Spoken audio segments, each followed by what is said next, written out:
잠깐 기도하고 말씀 교제를 시작하겠습니다. 주님, 참 감사합니다. 우리에게 빛을 비춰주시고, 주의 생명을 생수같이, 참, 강물같이 우리에게 흘려보내서, 우리의 메마른 심령이 살고, 또 우리의 어둡던 눈이 밝아지고, 인생이 밝아질 수 있게, 은혜 베풀어 주심을 감사합니다. 오늘 하나님 말씀 나누면서 우리의 빛이 더 충만해지고 우리 안에 은혜와 진리가 더욱 충만해지는 시간 되게 해주시옵소서. 예수님의 이름으로 기도합니다. 아멘. 네, 하나님 말씀 함께 읽겠습니다. 신약 성경 159쪽에 요한복음 8장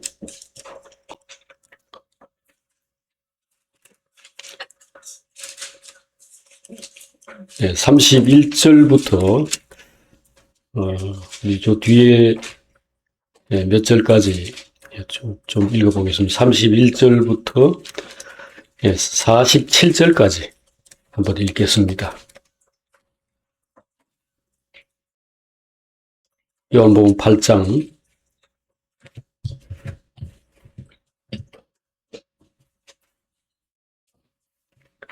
요한복음 8장 31절입니다. 그러므로 예수께서 자기를 믿은 유대인들에게 이르시되 너희가 내 말에 거하면 참으로 내 제자가 되고 진리를 알지니 진리가 너희를 자유롭게 하리라.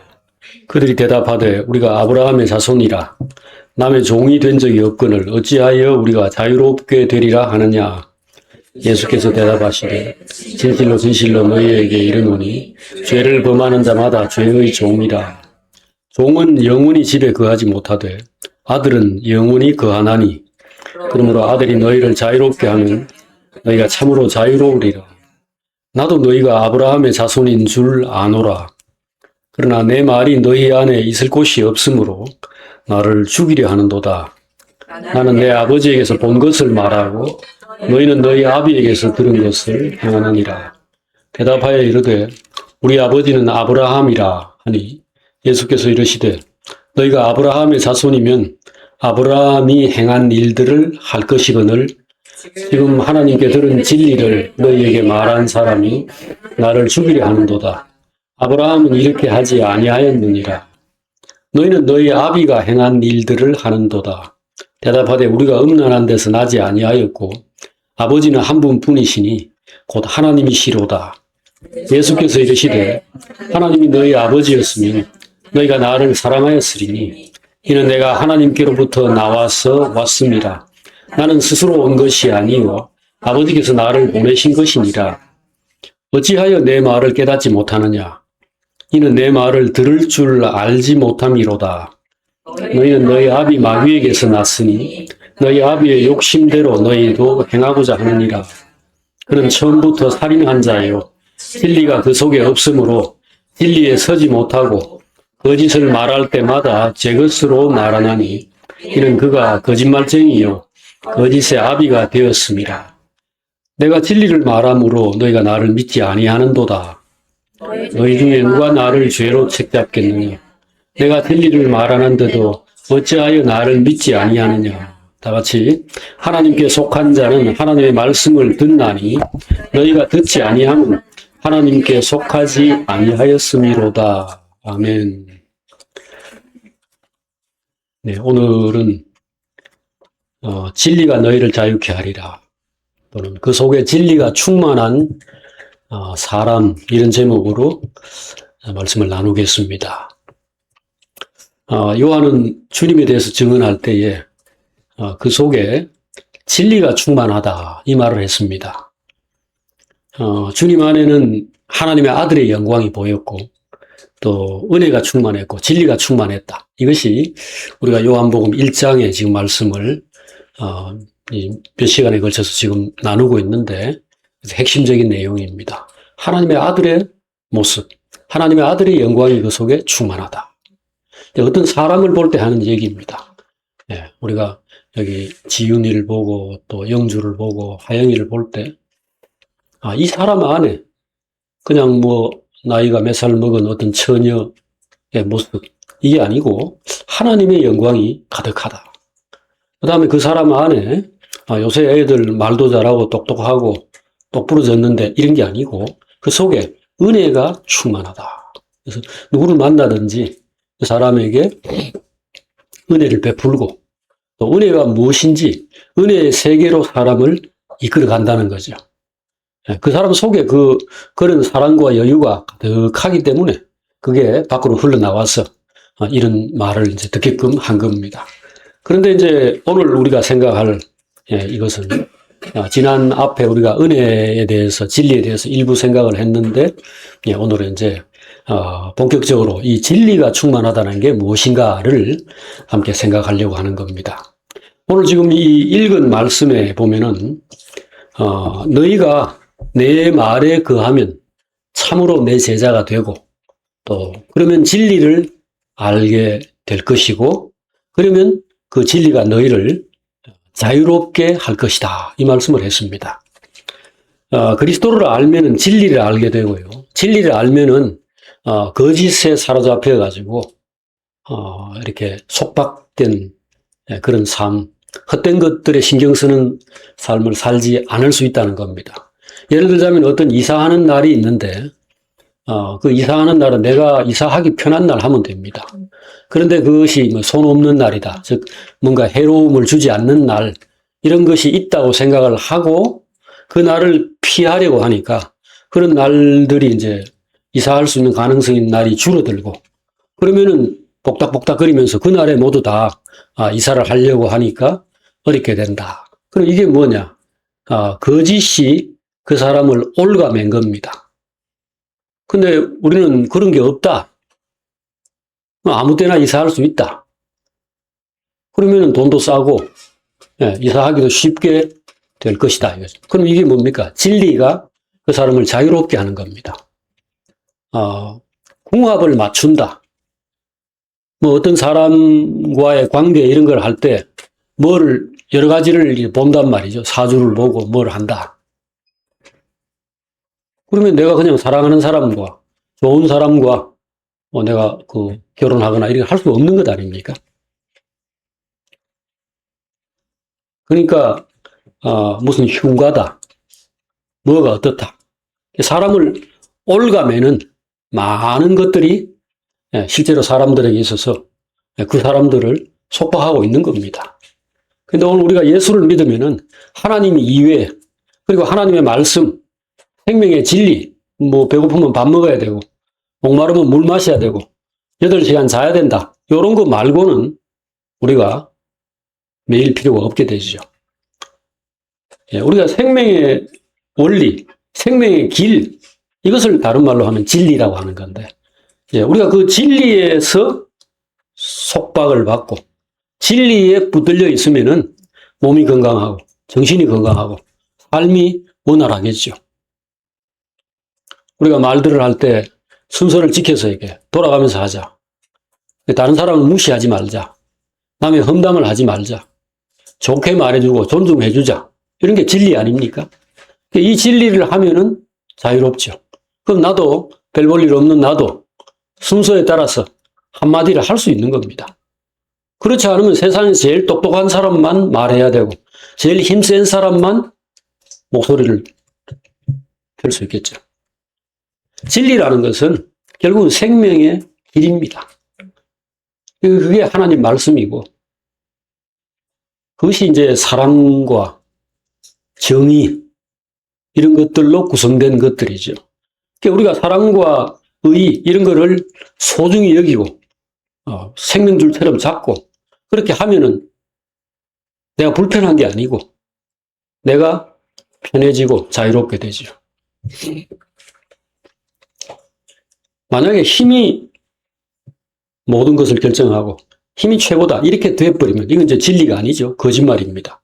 마귀의 이 거짓말이 마귀의 생각에서 나온 건데 그러면은 이 세상의 모든 사람들은 힘을 다 가져야 돼요. 그 힘 없는 사람은 어떻게 합니까? 날 때부터 힘 없는데 그 사람은 죽든지 아니면은 고통 속에서 영원히 살아야 되겠죠. 그리고 만인을 향한 투쟁을 해야 됩니다. 모두가 힘을 가지기 위해서. 예를 들어서 뭐 대단한 힘을 가지고 권력을 행사하는 사람이라도 밤에 몰래 숨어 있다가 확 찔러버린다든지 이러면은 감당할 수 없지요. 사람이 24시간 잠도 안 자고 계속 주변을 경계하면서 불안해하면서 머리맡에 총 놔놓고 자고 그렇게 할 수는 없으니까 결국은 모두가 불행해지잖아요. 힘으로 합시다 이러면은 내가 이 세상의 모든 것을 마음대로 할 수 있는 전능한 하나님이 아닌다 하면은 누군가가 몰래 나를 습격을 해서라도 나에게 안 좋은 소문을 퍼뜨리거나 해서라도 얼마든지 나는 당할 수 있는 겁니다. 그러면은 그때 가장 힘이 센 사람이라 할지라도 가장 머리가 좋은 사람이라 할지라도 힘으로는 안 되겠구나. 힘으로는 살 수 없구나 하는 것을 알게 되죠. 그럴 때 그 힘을 버리는 것이 그리스도 안으로 들어가는 것이고 진리를 잡는 겁니다. 너희가 내 말에 거하면 이 말은 주님의 그냥 뭐 꼭 말만이 아니라 주님의 삶, 주님의 인생, 주님의 세계 안으로 들어오라는 겁니다. 여러분들이 내 안으로 들어오면은 수고하고 무거운 짐들이 다 가벼워지게 될 것이고 모든 고민들, 헛된 고민들은 다 사라지게 될 것이고 두려워하는 것들, 염려하는 것들이 대부분 없어지게 될 것이다. 왜? 사람은 어차피 죽을 때 되면 죽고 일정한 양의 수고와 고통은 또 감당할 수밖에 없는 겁니다. 진리라는 게 결국은 생명의 길이라고 그랬죠. 아이가 태어날 때 엄마도 울고 아이도 울어요. 왜? 고통스러우니까. 근데 그걸 하나님이 정하셨어요. 네가 수고하고 아이를 낳을 것이며 죄 지었을 때 선악과를 따먹었을 때 하나님 그래 정했습니다. 그럼 그게 진리입니다. 그럼 우리가 생각할 때 고생 끝에 또 즐거움도 오는 거니까 고생하는 순간에는 그냥 고생하자 이렇게 생각을 하게 되죠. 그러면 애 낳을 때 왜 이리 아프냐? 그때 뭐 남편 머리를 쥐어뜯거나 이 정도는 할 수 있겠지만 그때 그냥 죽지는 않죠. 자살하자. 너 이렇게 고생하는 거 뭐 하려고 사노? 이렇게 안 하죠. 왜냐하면 조금 있다가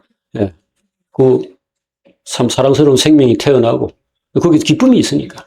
이게 진리죠.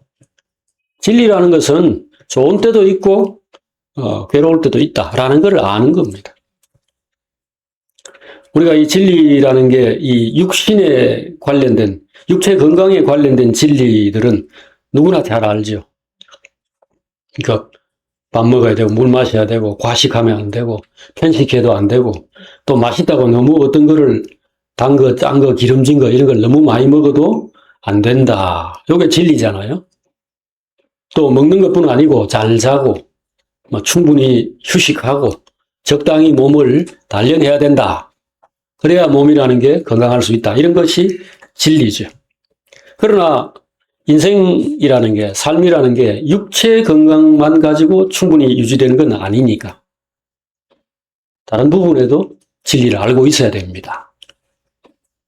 잘 살려면 무엇보다도 정신이 건강해야 돼요. 그러니까 이게 오히려 어떤 면에서는 그런 아까 건강에 관계되는 것들 또 공부 잘하고 뭐 일 잘하고 하는데 관계되는 어떤 지식들보다도 더 중요한 진리라고 할 수 있죠. 건강한 정신의 기본이 뭘까? 어떻게 해야 인생을 잘 살 수 있을까? 하나님을 의식하는 겁니다. 하나님을 의식하고 하나님의 말씀을 들으면서 사는 겁니다. 하나님 사랑하고 하나님 존중하고 하나님의 뜻을 따라 살아야죠. 그럼 하나님의 뜻이 뭡니까? 하나님을 어떻게 사랑한다는 겁니까? 어떤 사람들은 하나님의 무슨 초상화나 무슨 신상 같은 게 있으면 그 앞에 가서 이렇게 인사를 하고 뭐 머리를 숙이거나 또는 뭐 마리아상 이런 거 앞에 가서 키스를 하거나 뭐 그렇게 하나님에 대한 사랑을 표현하는 사람도 있죠. 그러나 하나님의 뜻은 분명합니다. 내 말을 지키는 자라야 나를 사랑하는 자리니. 요한복음 14장에서 주님이 분명하게 이야기했죠. 그러니까 사람을 사랑하고 정의롭게 사는 것, 사랑과 의를 일생에 가장 소중한 그것으로 잡아가지고 그렇게 사는 것이 바로 하나님을 사랑하고 하나님을 섬기는 것 실체입니다. 사람을 사랑한다 할 때도 좀 막연한 느낌이 들죠. 뭘 어떻게 해야 되나. 한 가지만 생각하면 됩니다. 내게 필요한 것을 다른 사람에게 베푸는 겁니다. 다른 사람에게 해주는 겁니다. 내게 뭐가 필요하죠? 존중과 사랑. 저는 이게 제일 앞에 와야 될 것 같아요. 저를 인정해주고 존중해주고 그 다음에 이해해주고 용납해주고. 왜냐하면 제가 허물이 많으니까. 딴 사람 볼 때 그렇게 막 엄청 황홀하게 만드는 그런 매력을 가진 자가 아니고 그냥 볼 때 좀 별로다. 그래도 전데, 그래도 살아있는데 받아줘야죠. 그러니까 용납이 아주 필요합니다. 제게 그게 필요하다고. 그 다음에 보호하고 필요한 것을 이렇게 채워주고 공급하는 것. 그 다음에 어떤 것을 가르쳐주고 그 다음에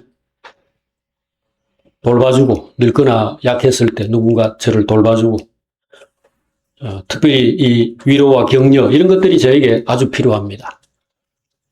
그러면 사랑이 무엇이고 하나님의 뜻이 무엇이고 하나님을 공경한다는 게 뭐냐 이건 분명해지죠. 그거를 딴 사람에게 해주면 됩니다. 그게 진리입니다.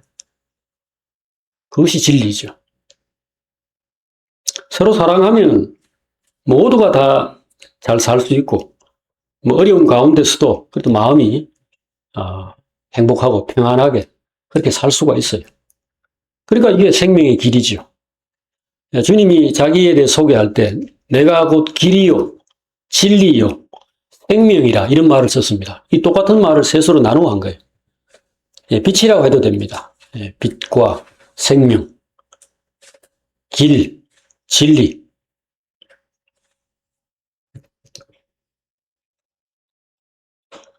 여기에 이제 좀 힘들고 괴로운 게 따라붙죠. 내게 필요한 것을 누군가가 나에게 이게 존중해주고 사랑해주고 용납하고 이해하려면은 그 사람에게 상당한 수고와 때로는 희생이 필요해요. 그 다음에 아주 힘든 거, 굉장한 인내가 필요합니다. 애기가 밤에 울고 막 보채고 잠도 안 자고 이런데 다음날 아침에 나는 어디 식장도 가야 되고 일도 해야 되는데 잠도 못 자고 그냥 깨어 있어야 되는 거예요. 이것이 이제 엄청난 수고와 희생이고 인내죠. 그래서 진리에 뺄 수 없는 한 축이 바로 참는 겁니다. 사랑은 오래 참고로 시작하는 거 알고 계시죠? 사랑은 오래 참고, 뭐 온유하고 불의를 기뻐하지 않고, 뭐 이런 내용이 쭉 이어지다가 마지막에 사랑은 모든 것을 믿고 바라며 견디느니라. 그 오래 참는다라는 말이 제일 앞에 나오고 중간에 사랑은 모든 것을 참으며 모든 것을 믿으며 모든 것을 바라며 마지막에 모든 것을 견디느니라 그랬습니다. 결국 인내로 시작해서 인내로 끝나지. 그래서 야고보서 1장에서 내 형제들아 너희가 시련을 만나거든 온전히 기쁘게 여기라. 이는 이 믿음의 이 어려움이라는 것이 사람에게 인내를 만들어내기 때문이다. 그랬습니다. 그 인내가 뭐 필요한데요? 인내는 너희를 온전한 사람으로 모든 걸 구비한 모든 걸 갖춘 사람으로 만들어준다. 이렇게 야고보가 설명을 했습니다. 그래서 진리를 알아야 돼요. 진리를 모르면은 자유가 아니고 항상 마음이 뭔가에 붙들려 있고 속박되고 그래서 이제 불안과 두려움 이런 것들에 사로잡혀 가지고 늘 싸워야 되고 늘 방어해야 되고 늘 무슨 일을 만나면은 그냥 있는 그대로 받아들이질 못하고 막 머리에서 복잡한 계산을 하고 그래 가지고서 그냥 받아들이자 이래 되느냐 하면 그게 아니에요.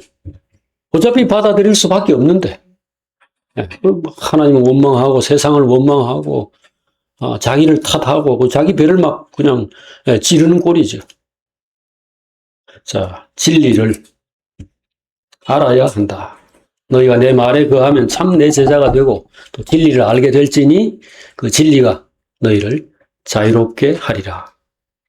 사람은 왜 죄를 짓지요? 주님이 지금 이 이야기를 하신 것은 뒤에 보니까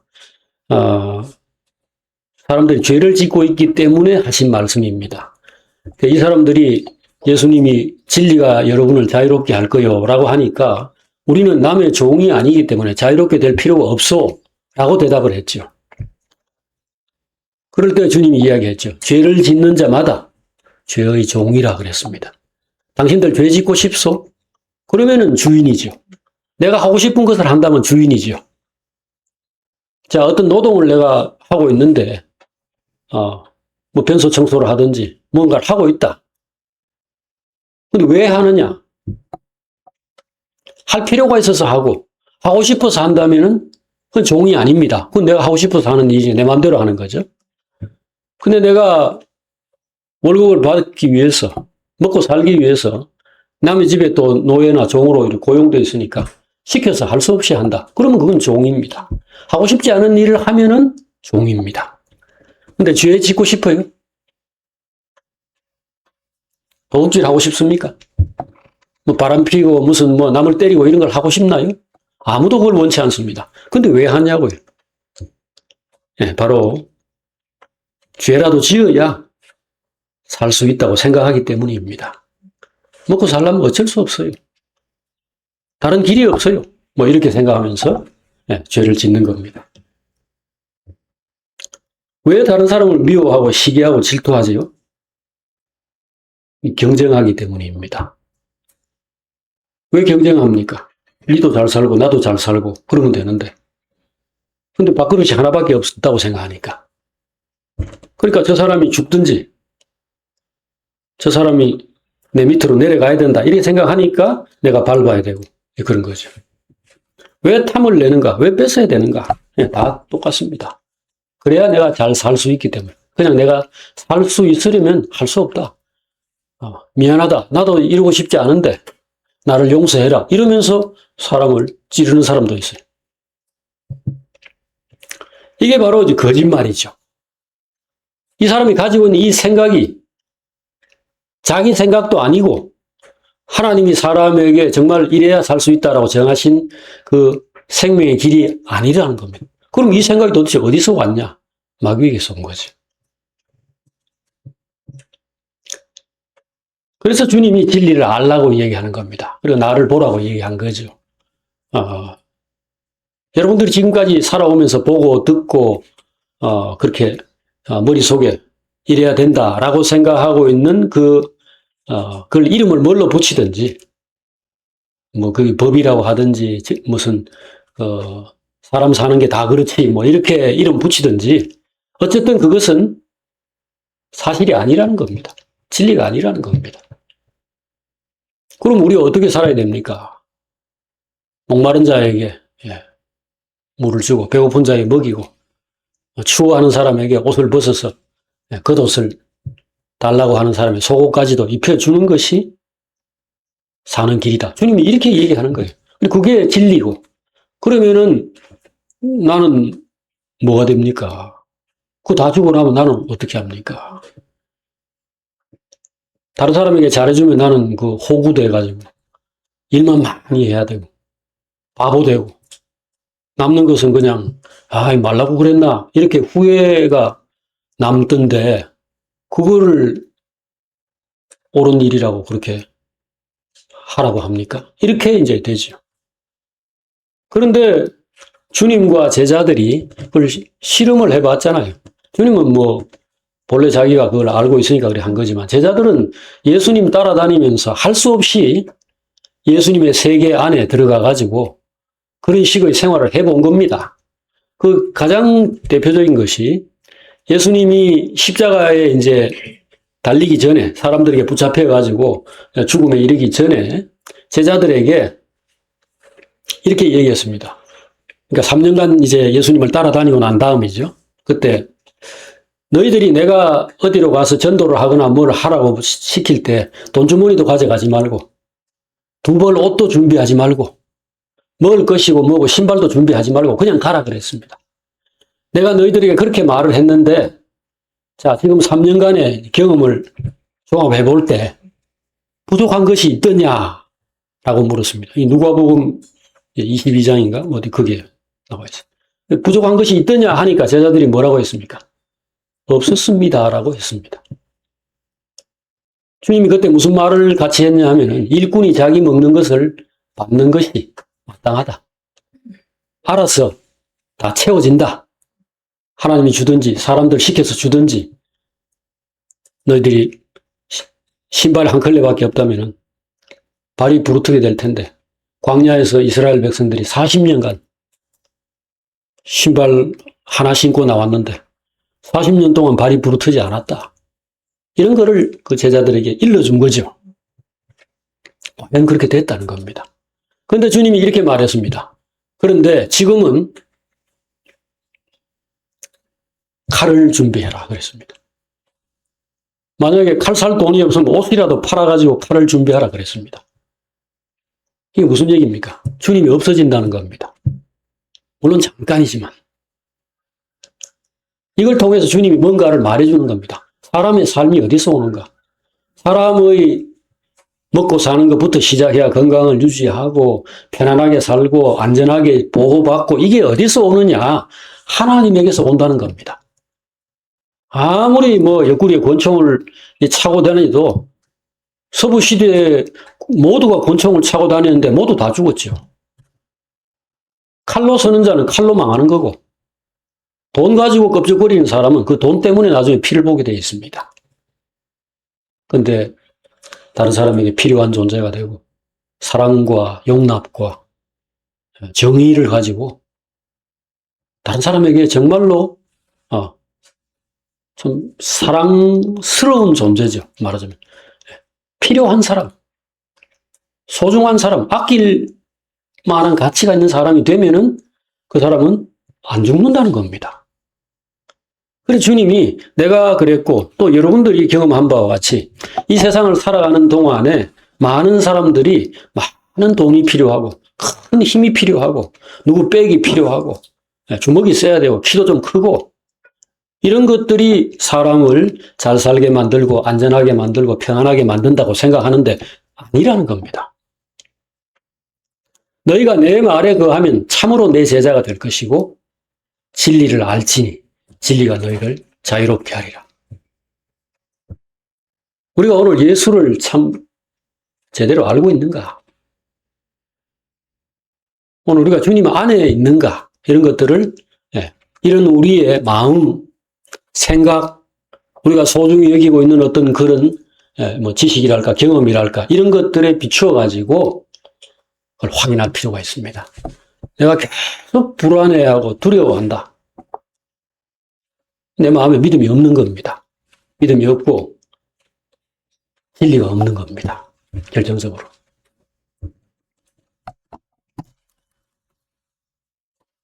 우리는 요한도 이 진리가 얼마나 참 사람에게 중요하고 이게 참 신앙이고 이게 바로 그 사람의 생명을 가늠하는 척도다 하는 것을 굉장히 많이 강조했어요. 예를 들어서 여러분이 잘 아는 요한이 쓴 요한 3서 여기 보면은 사랑하는 자여 내 영혼이 잘됨 같이 네가 범사에 잘되고 강건하기를 내가 간구하노라 이 말이 여기 있습니다.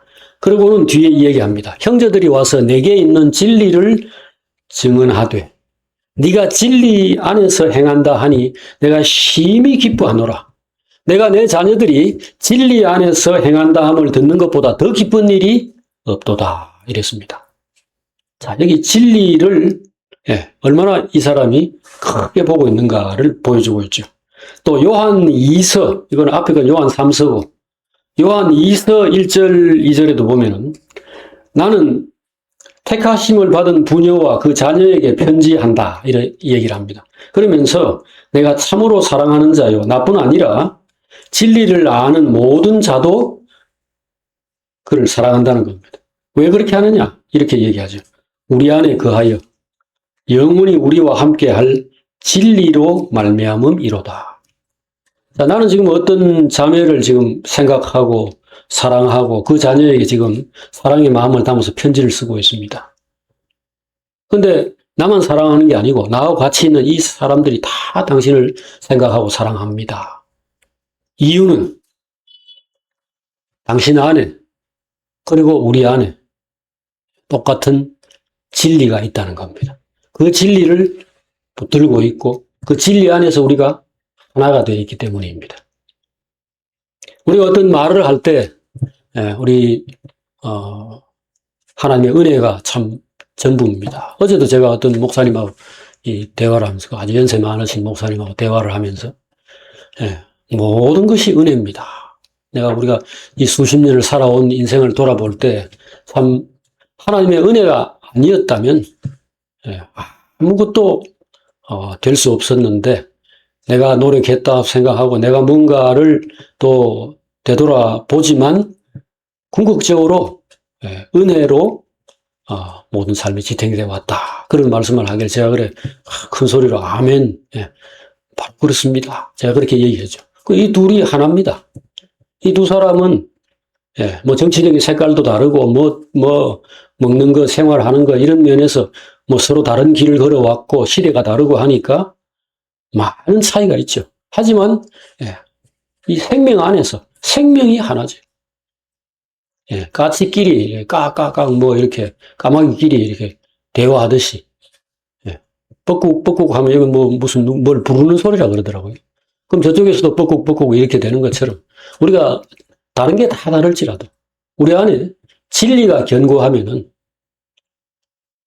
결국 우리가 사랑하게 되고 우리가 하나라는 것을 느끼게 되죠. 요한은 형제들을 대할 때에 딱 그 사람 안에 진리가 있는가, 그리고 그 사람이 진리 안에서 견고히 서 있는가, 진리의 길로 걸어가는가, 이것을 보았죠. 내가 내 자녀들이 진리 안에서 행한다 함을 듣는 것보다 더 기쁜 일이 없노라.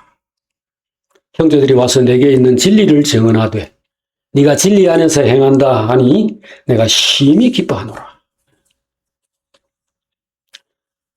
요거를 약간 확대해가지고 어떤 사람 안에 어떤 세계가 있나를 조금 더 세분화해서 본다면 이렇게 말할 수 있습니다. 요한 2서 바로 4절, 앞에 말한 그 바로 뒤에 구절입니다. 거기에 보면은 은혜와 긍휼과 평강이 하나님 아버지와 아버지의 아들 예수 그리스도로부터 진리와 사랑 가운데서 우리와 함께 있으리라. 너희 자녀들 중에 우리가 아버지께 받은 계명대로 진리를 행하는 자를 내가 보니 심히 기쁘도다. 자, 요한은 형제들이 진리 안에 있는 것을 정말 중요하게 생각했고 기쁘게 생각했다는 거죠. 왜? 그게 바로 이 사람들이 살아있다는 증거, 이 사람들 안에 하나님의 생명이 있다는 증거라고 봤기 때문입니다. 진리가 있으면은 하나님이 있고 진리가 있으면은 하나님의 영이 그 속에 있다. 이렇게 본 겁니다. 자, 그리스도를 만난 사람은 그래서 이렇게 설명할 수 있겠어요. 하나님을 만난 사람은 그 속에 하나님의 사랑과 은혜가 들어갑니다. 그래서 은혜의 정신, 사랑의 마음이 그 사람 안에 깃들게 되죠. 그 다음에 나오는 게 뭐냐? 은혜와 긍휼이라는 말을 요한 2서 4절에서 썼고 그 다음이 평강입니다. 요거는 바울도 교회에 편지를 보낼 때마다 여러분들이 여기 뭐 고린도전서, 후서, 뭐 갈라디아서, 에베소서, 빌립보서, 골로새서 다 보세요. 거기 보면은 앞과 뒤에 꼭 그리스도 안에서 은혜와 평강이 있을지어다. 이 두 단어를 꼭 같이 써요. 은혜와 평강입니다. 자, 앞에 사람이 하나님의 사랑과 은혜를 경험하는 것을 이야기했습니다. 그러면 어떻게 되느냐? 그 사람 안에 그 열매가 맺히게 돼요. 그 결과가 나와요. 하나님의 은혜를 경험하고 하나님의 사랑을 경험한 사람 안에는 평강이 있습니다. 이 평강이란 말은 다른 말로 하면 기쁨과 만족, 안식 이런 겁니다. 마음이 편안하다는 거죠. 그래서 그 마음이 만족스럽고 기쁘고 감사하고 찬송하고 참 좋다. 산에 가서도 참 좋다. 이 공기 맑고, 새들 우르르, 이렇게 울고, 나무는 또 향기롭고, 다 좋죠. 그 사람 만났을 때도 사실 산에 가기 아주 싫어하는 사람들이 있어요. 산에 가면 벌레 많지요. 잡초들 우거져 있고, 발목에 걸리는 게 하도 많고, 돌도 많고 해가지고, 산에 가는 게 원수처럼 생각되는 사람도 수없이 많습니다. 그러나, 여기 진리 안에서, 하나님이 우리에게 은혜로 주신 것들을 볼 줄 아는 이 눈, 이 은혜를 받은 사람들은 그 속에 평강이 있죠. 바다에 가도 평강이 있고, 산에 가도 평강이 있고, 그러면, 지은이를 만나도 평강이 있고, 하영이를 만나도 평강이 있고, 다른 사람, 다른 것입니다. 거의. 그런데 겨울도 평강, 여름도 평강, 여름에 수영하고, 겨울에 눈싸움하고. 은혜를 받으면은 열매가 평강입니다. 그래서 은혜와 평강이 있을지어다. 그럼 한마디만 해도 되는 건데, 이게 이게 결과면은 왜 그걸 두 개씩 얘기하느냐. 자, 은혜를 받았다 하는 사람들이 하도 많아서 그래요. 다 은혜를 받았다고 하는데, 진짜냐? 라는 것을 확인하기 위해서 뒤에 평강을 말한 겁니다. 내 안에 평강이 있냐를 묻는 거죠. 저는 은혜를 받았습니다. 하나님 믿습니다. 해놓고 평강이 없어요. 평강이 없고 밤낮 불안한데.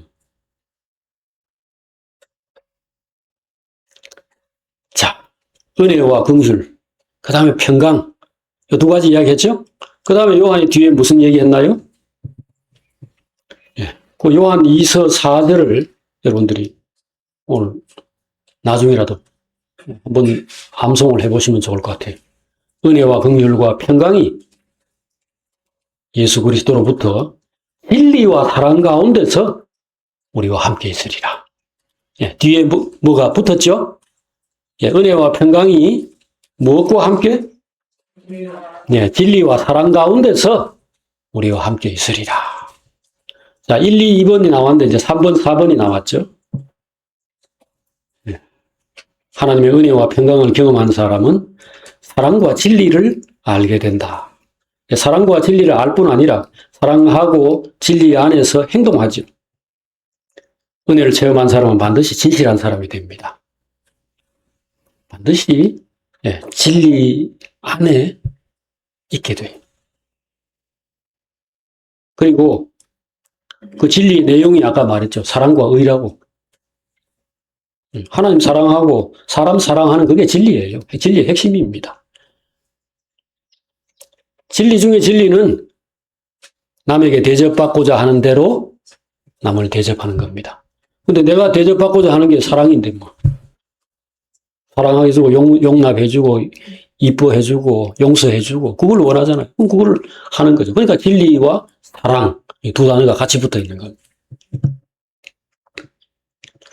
자, 예수를 믿는다는 것은 예수의 사랑을 받는 겁니다.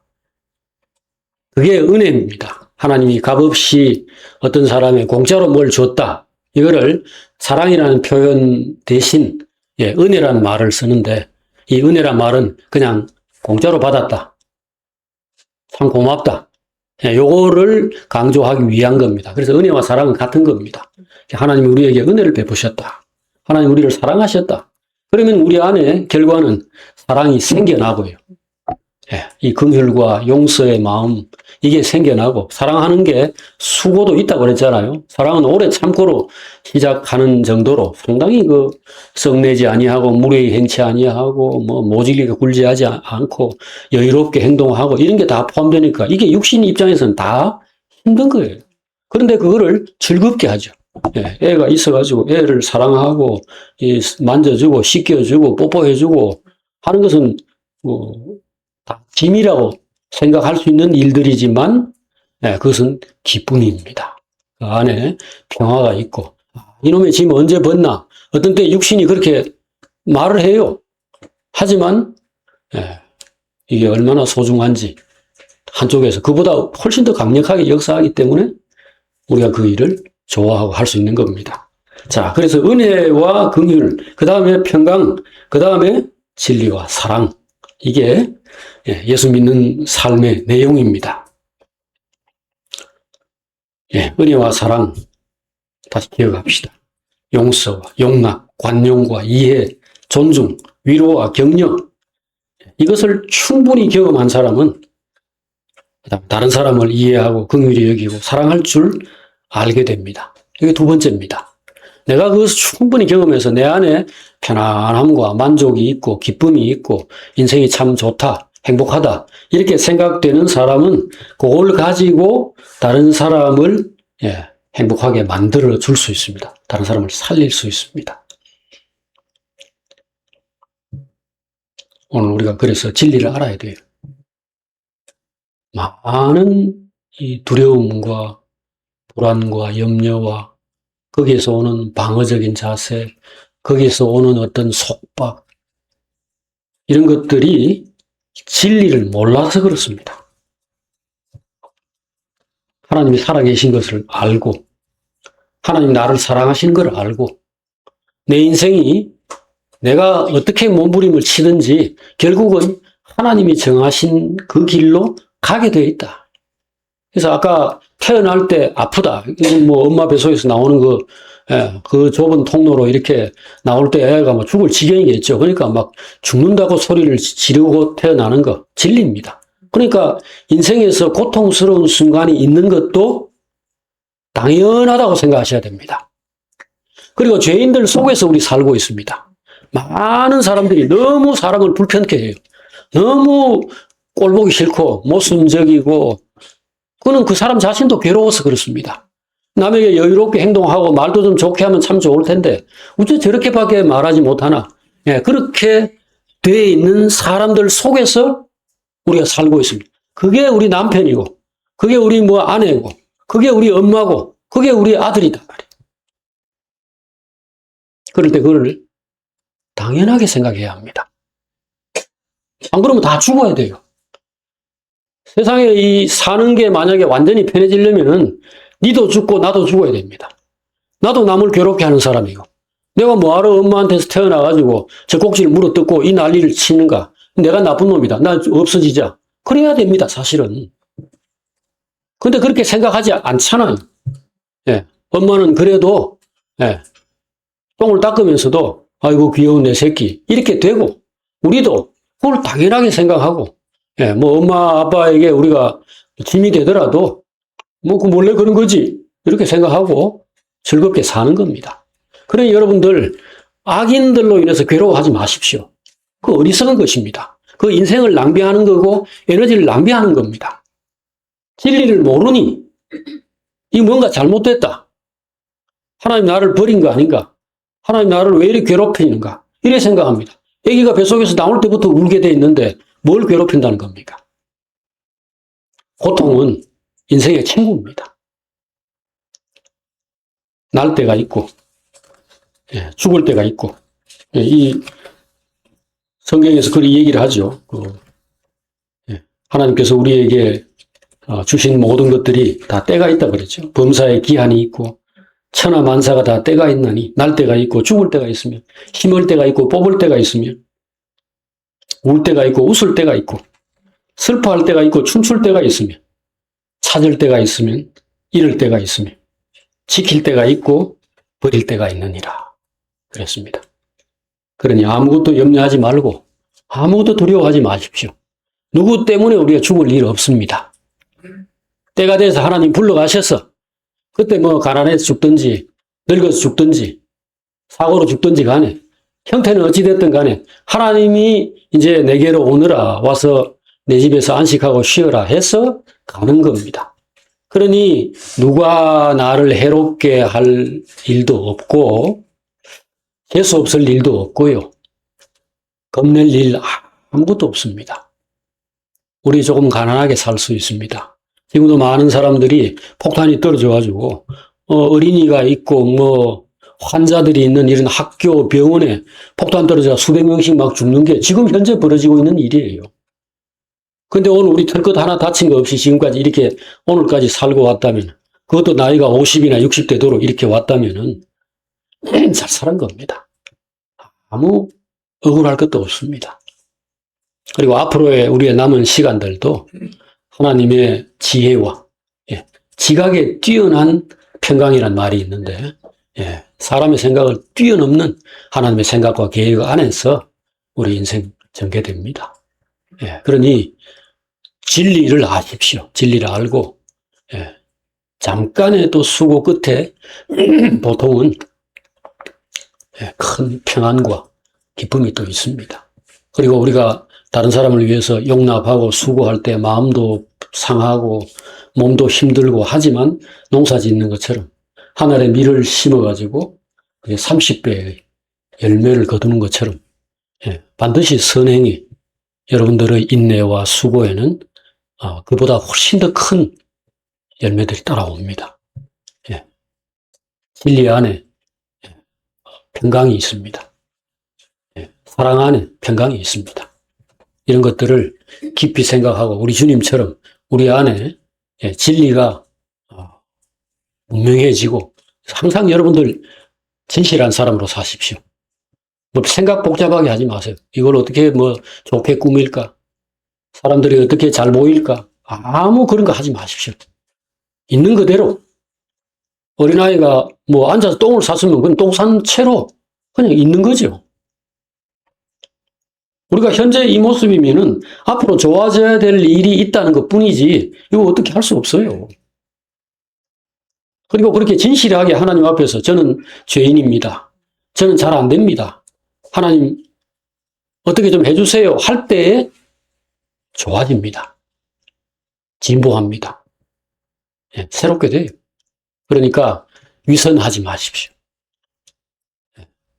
꾸미거나 자랑하려고 하지 말고, 다른 사람하고 비교하고 경쟁하고 짓밟고 이거 하지 마십시오. 하지 말고 하나님이 내게 주신 것들이 어디 있는가, 뭔가 이걸 보고 그런 것들을 하나하나씩 챙기면서 누리면서 계속해서 그리스도의 온전하심에 이르기까지 성장하면 됩니다. 기도하겠습니다.